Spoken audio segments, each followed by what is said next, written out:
In 2017, Nintendo decided to bring the Switch out fist swinging with Breath of the Wild, and wow, what a game.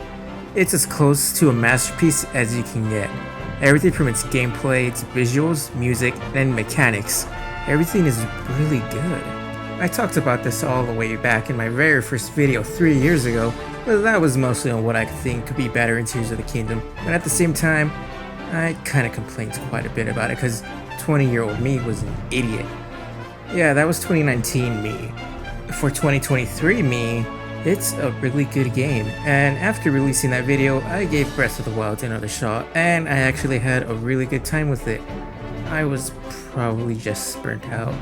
I did do all the shrines, or maybe I was just annoyed with all the weapons, bows, and shields breaking really easily. I usually don't cover games I haven't finished on the channel. I usually finish most if not all the games I cover, but Tears of the Kingdom is so big that I just can't do that. And I have about 50 hours or so. That's actually why this video is just coming out now instead of earlier, closer to release date. And also why I haven't released anything else, because I've just been glued to my TV. Nevertheless, here we are, and after 6 years since Breath of the Wild came out, and 4 years since Tears of the Kingdom was announced, it's finally out, and it's amazing. It leaves Breath of the Wild in the dust. There's just so much here. Shrines, dungeons, a vast open world, a sky world, the depths. And not to mention the new abilities, specifically Ultra Hand. It replaces Magnesis, but it's way better here.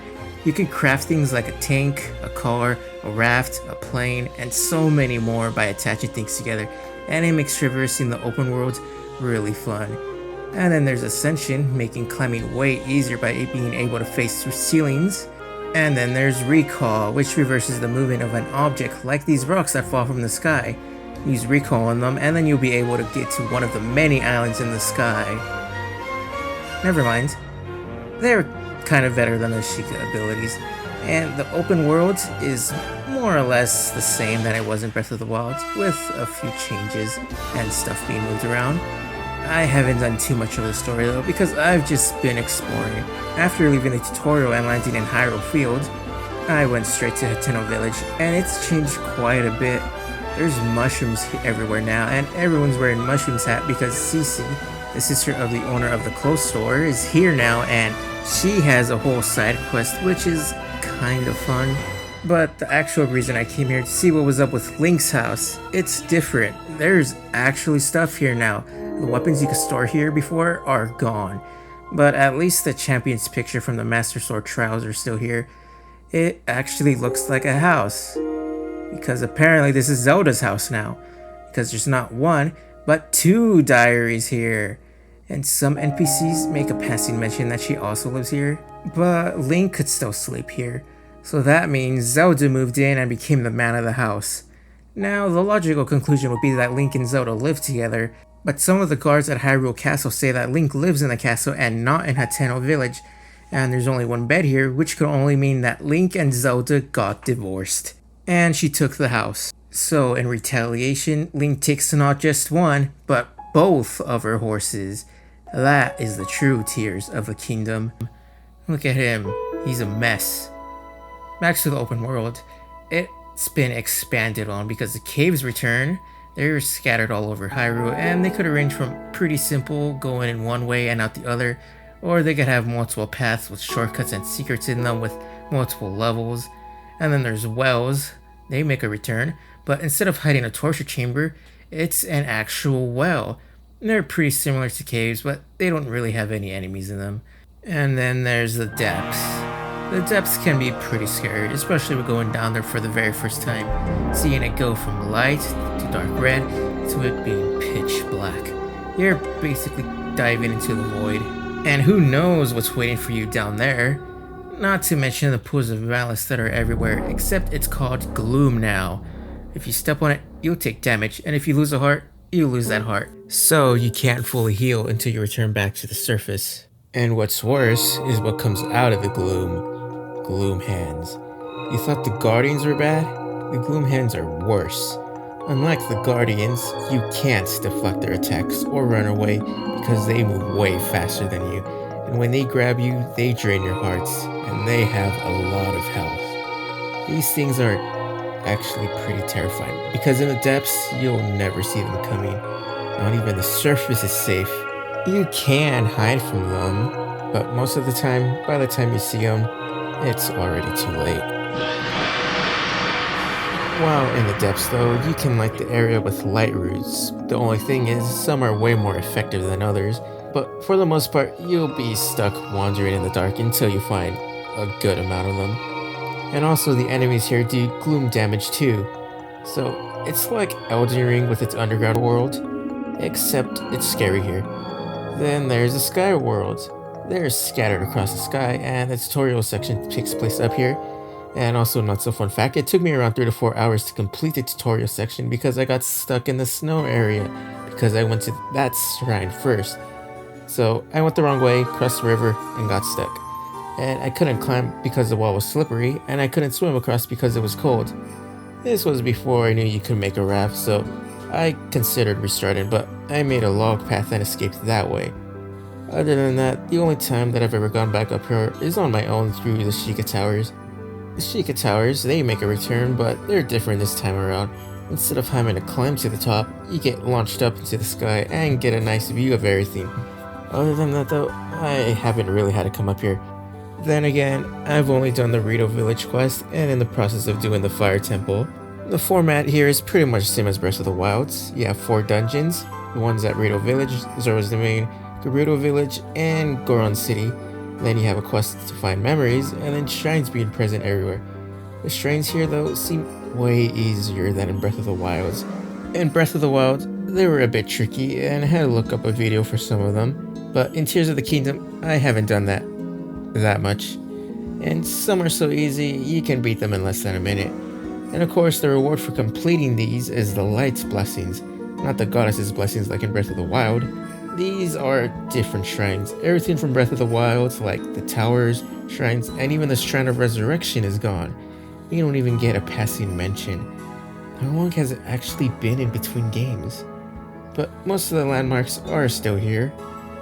Well, for the story, it's much more front and center here compared to Breath of the Wild. Not gonna go into spoilers, but from what I played, I haven't seen enough of it to make a decision. And most of the story I've seen has come from memories, and if you played Breath of the Wild, you know you're not finding them in order. But I like the story so far. Well, the gameplay is better than it was in Breath of the Wild. Base combat is the same, but what makes it better is the fuse ability. You can fuse weapons with other weapons, rocks, wood, and when enemies like bokoblins, moblins, and Lizalfos drop their horns, you can fuse their weapon with it, boosting damage. Or you could put a leaf on a stick and make a fan. And you can even do this with shields. You can fuse a rock to it and break rocks and clear cave-ins in one hit, or fuse a flame emitter to it and make a freaking flamethrower. Then with bows, you can attach any of your materials you collected to an arrow.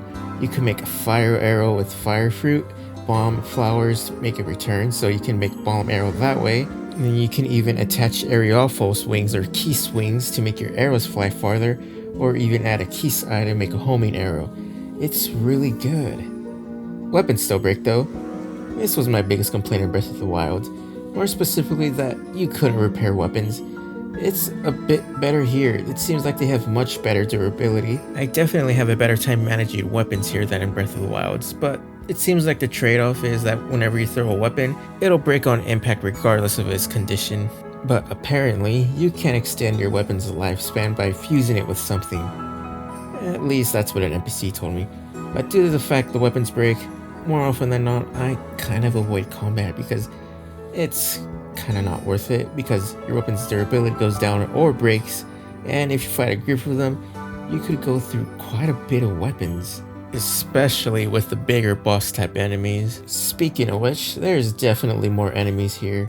You have bokoblins, Lizalfos, Chews, Moblins, Linos, Stalls, and Octoroks, you know, the usual. But then you have Leklex returning, then you have bokoblin bosses. They're pretty funny because when you spot them in the wild, it looks like a mama duck leading her ducklings somewhere. And then you have the Arialphos and the returning Gleeoks. I run away from these. And then the colored variations of the Moblins, Bokoblins, and Lionels also return. And most of the returning enemies from Breath of the Wild have received a minor design update. So now, for exploration, you have horses. If you have any horses in Breath of the Wild, they'll transfer over, which is the only thing that actually does transfer over. Which means any piece of armor you bought in Breath of the Wild, like armor, swords, shields, or any type of material, is not carryover in a Breath of the Wild, which means you have to buy it all over again, which kind of sucks. Then there's the Zonite devices, which allow you to power stuff, and the stuff people create is insane. And then there's me, who can't even get a simple car started. But with these you can create a raft anywhere, and you can even create a monster truck or a plane. It's just really crazy just how much stuff you can create and how much freedom you actually have. And then climbing makes a return, but now you can't climb up an ice wall, and you still can't climb when it rains, so raining is just as annoying as always. But now, by doing a pretty fun side quest that involves debunking or confirming rumors at different stables, you can get an armor set that makes you slip resistant, allowing you to climb up slippery surfaces. Keyword being resistant, but I'd rather have it than not. So basically almost every complaint from Breath of the Wild has been addressed, and also you can get the classic attires without amiibos. This was a big complaint for me in Breath of the Wild, but now you can actually get them in-game without needing to scan an amiibo, so that's something I'm very happy with. For performance, I haven't noticed any frame drops, to be honest, except for in very rare cases. I have noticed the resolution drop though. The game, like Breath of the Wild, runs at a native 900p at 30 frames per second, but could go up to 1080p with AMD's Fidelity FX Super Resolution 2. Not that it'll actually be at 1080p though. Like, the game could barely hold 900p in certain circumstances. Like turning the camera, the resolution noticeably drops occasionally, or while traversing the open world, the resolution could drop, leaving the image a bit blurry. The Switch is definitely holding Tears of the Kingdom back though. This is one of those games that would be better at least 60 frames. Well, that's what happens when you release a console with a graphics chip that was already outdated by the time it released. But it doesn't take away from what Tears of the Kingdom is though, and that is a very fun and pretty tough Souls game. Come on, it's basically a Souls game. You got bosses, overworld bosses, dungeons, the enemies hit hard, you die a lot, and enemies come back to life, and you get poisoned. There's just so much to Tears of the Kingdom, you know? It just doesn't feel like DLC or Breath of the Wild 2. Yeah, it looks the same, most of the characters return, it plays pretty similar, but it feels pretty different. You know, it's like Breath of the Wild is Ocarina of Time, and Tears of the Kingdom is Majora's Mask. Same formula, but pretty different feel all around. This is for sure Game of the Year material, but considering what else came out this year, is that really a challenge?